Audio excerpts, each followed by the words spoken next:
जिले की हर खबर सबसे पहले आप तक पहुंचाने का वादा, बस यही है एक इरादा।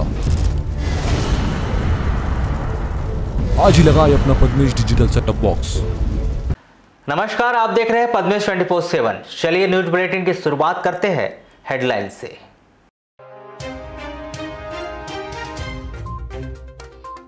बुधवार को भाजपा की रैली के दौरान 2 दर्जन से अधिक भाजपाइयों की कटी जेब, सीसीटीवी खंगाल रही पुलिस। नवागत कलेक्टर डॉक्टर गिरीश मिश्रा ने की प्रेस से चर्चा, स्वास्थ्य और शिक्षा सामाजिक क्षेत्र में बेहतर कार्य करने की बताई जरूरत।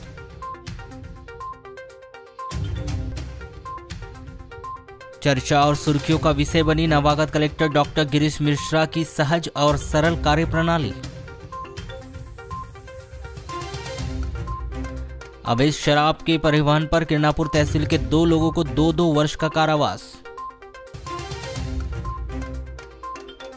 जिले भर में महिलाओं ने रखा निर्जला व्रत, मनाया हरितालिका पर्व। शुक्रवार को विराजेंगे भगवान श्री गणेश।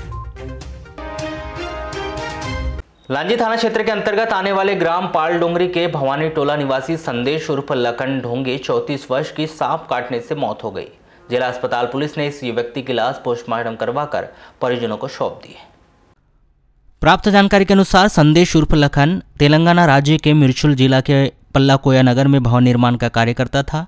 3 सितंबर की रात्रि में संदेश नीचे सोया था। उसी समय उसके गर्दन और हाथ में किसी जहरीले सांप ने काट दिया, जिसे उसके साथियों ने श्रीकारा प्राइवेट अस्पताल में भर्ती किया गया, जहां उपचार के दौरान काफ़ी रुपए खर्च हो चुके थे। 8 सितंबर को संदेश को उसके भांजे ने उसे प्राइवेट अस्पताल से एम्बुलेंस से जिला अस्पताल बालाघाट लाया।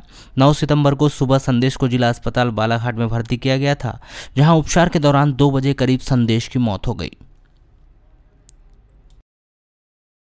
लालबर्रा थाना के अंतर्गत लालबर्रा से मगरदरा रोड बमनी के पास 2 मोटरसाइकिल आपस में टकरा गई। इस सड़क दुर्घटना में मोटरसाइकिल सवार रेलवे कर्मचारी राजेश पंचेश्वर 32 वर्ष मगरदरा थाना ग्रामीण बालाघाट निवासी घायल हो गया, जिसे जिला अस्पताल में भर्ती किया गया है। राजेश पंचेश्वर रेलवे में गैंगमैन के पद पर पदस्थ है। राजेश पंचेश्वर 9 ML खैरी से धापेवाड़ा के बीच अपने गैंग में काम करते हैं। 9 सितंबर को सुबह 6:30 बजे राजेश पंचेश्वर मोटरसाइकिल से अपने ससुराल बबरिया से अपने ड्यूटी पर आ रहा था। तभी लालबर्रा से मगरदरा रोड ग्राम बमनी डोरली के पास सामने से तेज रफ्तार से आ रही मोटरसाइकिल ने राजेश की मोटरसाइकिल को ठोस मार दी।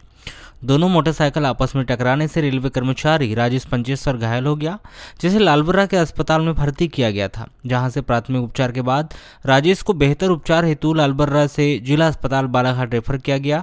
घटना के बाद से दूसरा मोटरसाइकिल चालक फरार हो गया। दिल्ली में 27 अगस्त को हुए राबिया सैफी दुष्कर्म हत्याकांड को लेकर आमजन में गम और गुस्सा बढ़ते जा रहा है, जहां पूरे देश से राबिया के परिजनों को इंसाफ दिलाने और मामले की CBI जांच कराकर आरोपियों को कड़ी से कड़ी सजा दिलाने की मांग उठ रही है। इसी कड़ी में गुरुवार को MIM पार्टी बालाघाट के द्वारा जामा मस्जिद चौक से नगर में एक रैली का आयोजन कर कलेक्टर कार्यालय में ज्ञापन सौंपा गया। रैली के दौरान MIM के पदाधिकारी के हाथों में राबिया को इंसाफ दिए जाने की मांग को लेकर तख्तियां लिए हुए वे नजर आए। करने के लिए यहाँ पर आए हुए हैं, जिसमें कि उनके साथ में जो निर्मम किस्म की जो हत्या हुई है, जो जिस बर्बरता के साथ, और आज प्रशासन के साथ में हमारी अंदर एक लड़ाई है, जो मुद्दा हमने हर जगह से उठाया, हमारी मजलिस ने हर जगह से उठाया। हम लोग ये चाहते हैं कि उनको इंसाफ मिले, न्याय मिले, इसलिए हम इस प्रोटेस्ट को कर रहे हैं। देश में बेटी बचाओ बेटी पढ़ाओ के नारे बहुत हो गए हैं। अब अगर मुद्दा सही तरीके से नहीं उठाया गया तो फिर हम लोग उग्र आंदोलन करेंगे। लोगों की मांग यही है कि इनको इंसाफ मिलना चाहिए और देश की हर बेटी को इंसाफ मिलना चाहिए, और जो हत्यारे हैं उनको फांसी की सजा मिलनी चाहिए। हम आज यहाँ पर राबिया सैफी जो दिल्ली संगम विहार की रहने वाली थी और 4 महीने पहले ही उनको पुलिस डिफेंस में उनकी कार्यरत पद पे पदस्थ थी, जो फरीदाबाद हरियाणा के फरीदाबाद में 26 अगस्त की रात को उनकी निर्मम हत्या कर दी गई। पोस्टमार्टम की रिपोर्ट के अनुसार उनके पूरे शरीर में चाकू मारा गया और सामूहिक रूप से बलात्कार किया गया। एक अधिकारी जो पुलिस में थी, आज उनके हत्यारों को अभी तक पकड़ाया नहीं गया है और इनके साथ इतना सामूहिक बलात्कार किया गया है, तो नॉर्मल महिला की क्या हालत होगी। तो हम केंद्र सरकार और दिल्ली सरकार से यही करते हैं कि इसमें CBI जांच बैठा ली जाए और हत्यारों को पकड़ के उनको फांसी दी जाए और सीबीआई जांच की हम मांग करते हैं और जो उनके घर वाले हैं उनको 1 करोड़ की सहायता राशि दी जाए। आपको बताया कि 27 अगस्त को संगम विहार दिल्ली में रहने वाली 21 साल की साविया उर्फ राबिया सैफी का फरीदाबाद में कुछ लोगों ने सामूहिक दुष्कर्म किया। उसके बाद बर्बरतापूर्वक उसकी हत्या कर दी गई। घटना को 13 दिन बीत चुके हैं, लेकिन अब तक इस मामले में परिजनों को इंसाफ नहीं मिला, जिसके चलते पूरे देश में राबिया के परिजनों को इंसाफ दिए जाने की मांग उठ रही है।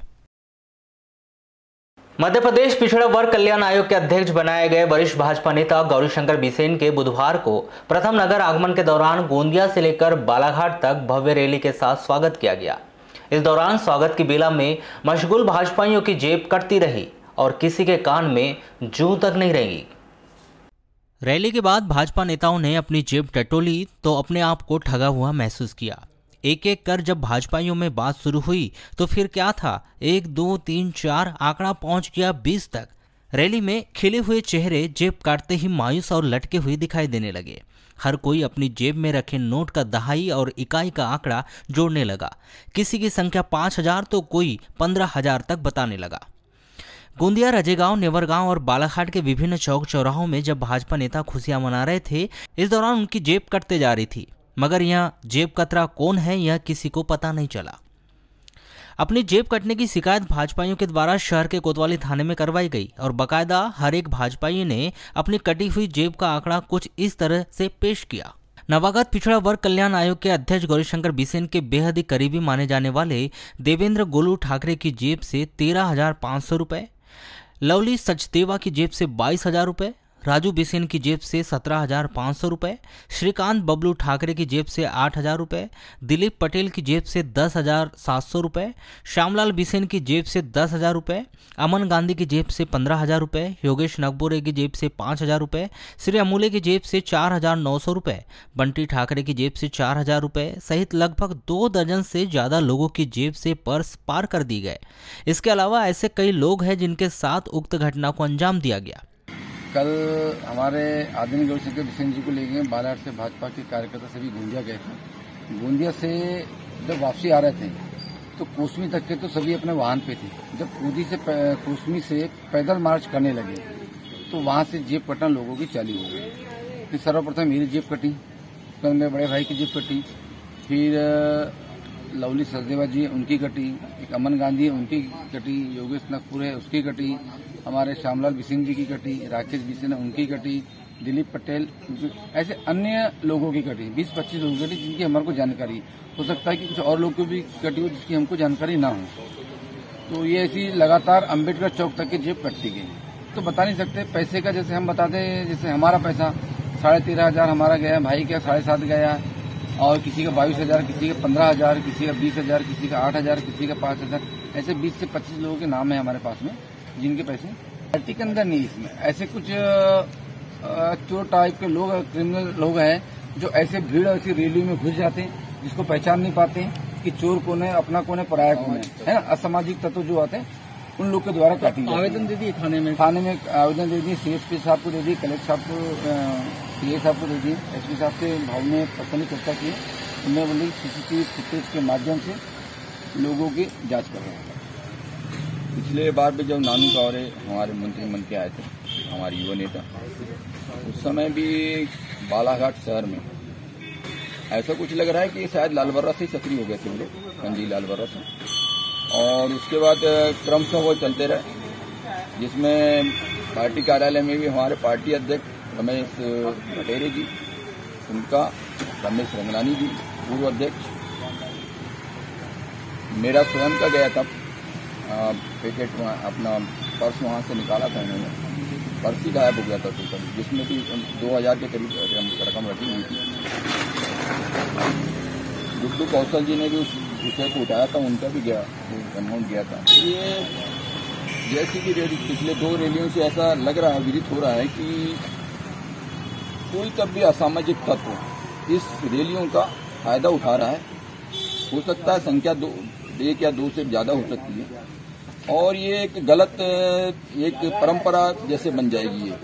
तो प्रशासन से हमारी निवेदन है कि जब भी ऐसी कोई रैलियों का आयोजन होता है तो उसमें ऐसा बीच में विदाउट यूनिफॉर्म कुछ लोगों को ऐसा लगा जाए जो और सीसीटीवी कैमरे पे इनको अभी जो घटनाएं हुई है, पिछले बार संभवतः उसको अपन नहीं कर पाए थे, अभी जो घटनाएं हुई है इसको सीसीटीवी फुटेज से देखा जाए और उनको पॉइंट आउट करें। मोबाइल पर चर्चा के दौरान नगर पुलिस अधीक्षक करणी श्रीवास्तव ने बताया कि स्वागत रैली में कुछ लोगों के जेब काटने की घटना की शिकायत मिली है। सीसीटीवी के माध्यम से कुछ लोगों की पहचान की गई है जिनकी तलाश की जा रही है। यह पहला मौका नहीं है जब भाजपाई बड़ी रैली में मशगूल रहे हो और उनकी जेब पर किसी जेब कतरे ने हाथ साफ किया हो। इसके पूर्व भी आयुष मंत्री रामकिशोर कावरे की रैली के दौरान 2 दर्जन से अधिक भाजपाइयों की जेब कतरों ने खाली कर चुके हैं। हालांकि इस मामले की शिकायत भी भाजपाइयों के द्वारा पुलिस से की गई थी। सीसीटीवी कैमरे के फुटेज भी खंगाले गए थे और पुलिस के द्वारा बड़े बड़े दावे भी किए गए थे कि उनके द्वारा जेब कतरे की पहचान कर ली गई है, मगर जेब कतरा इतना शातिर है कि पुलिस और भाजपाइयों को पता ही नहीं था।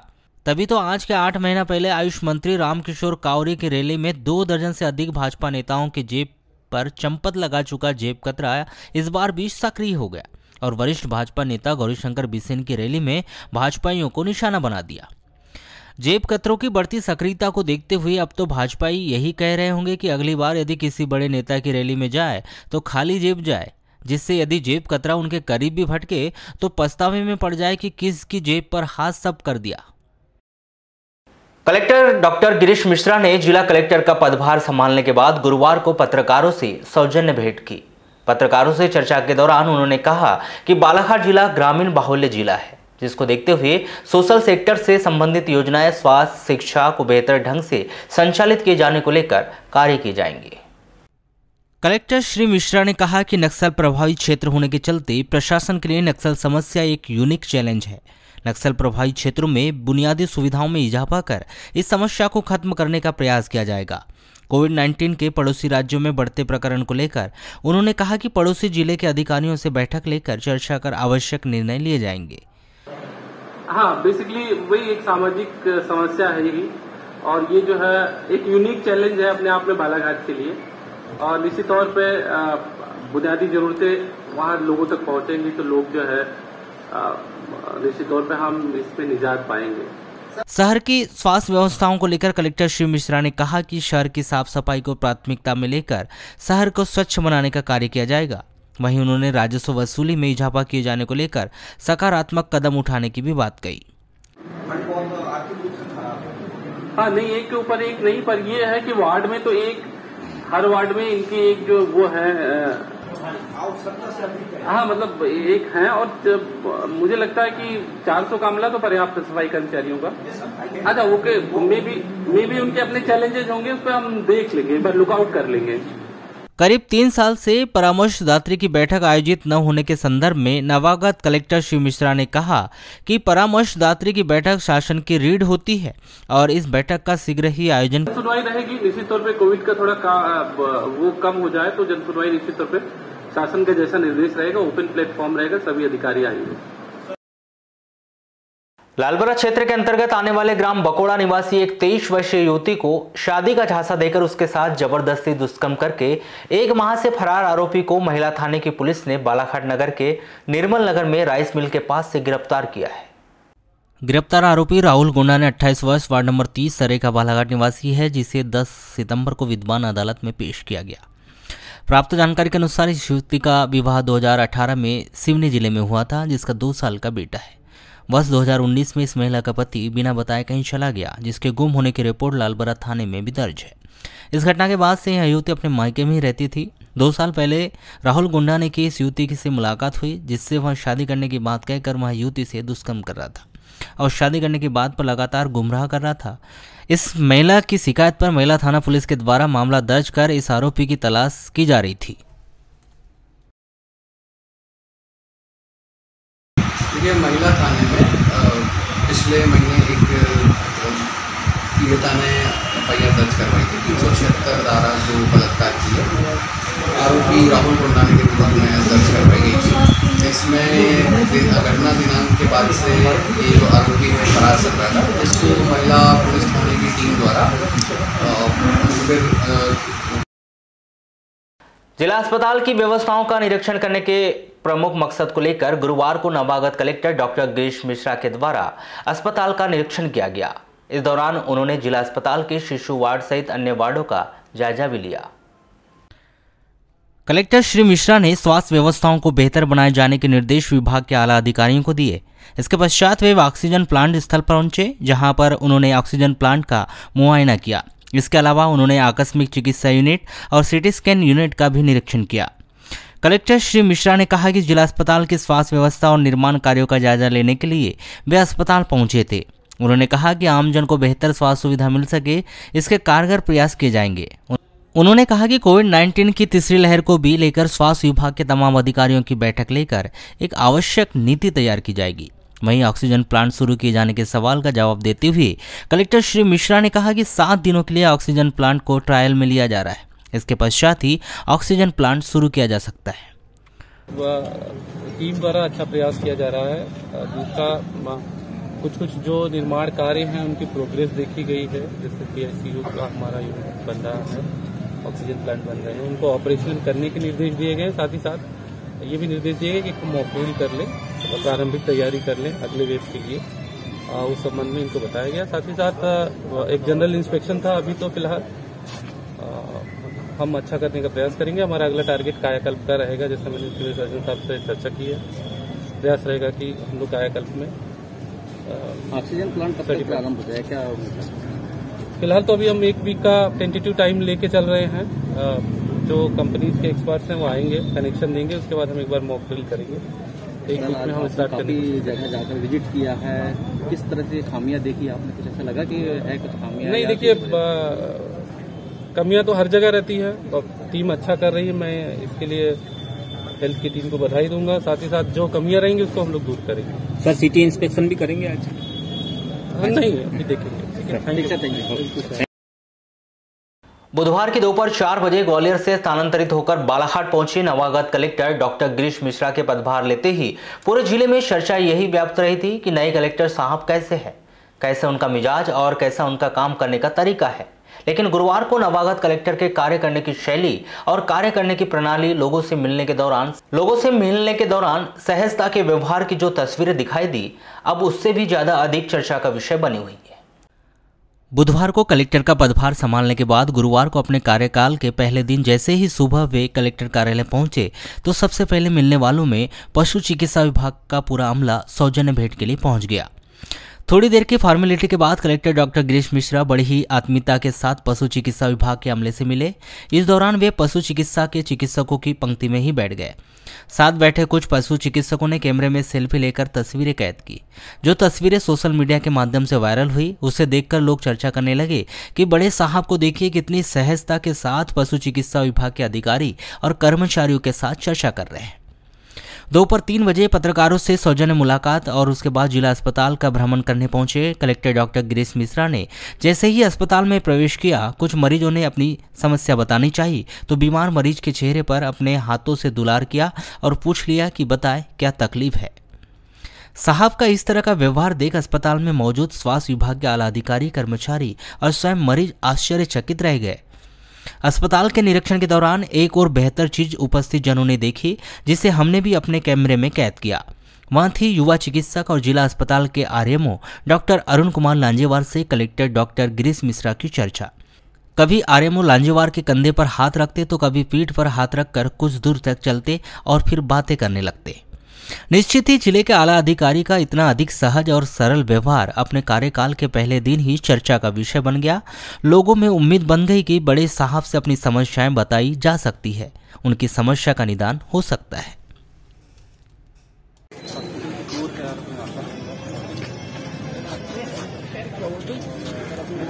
सही रहेगा, वो जैसा देंगे पेशेंट को उसी हिसाब से रहेगा। गाड़ी बुलवा लो यार इधर।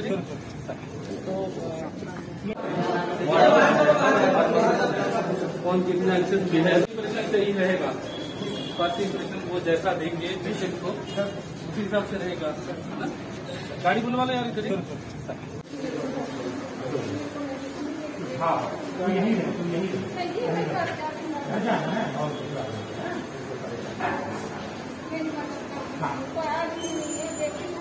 भिजवा दे क्या मतलब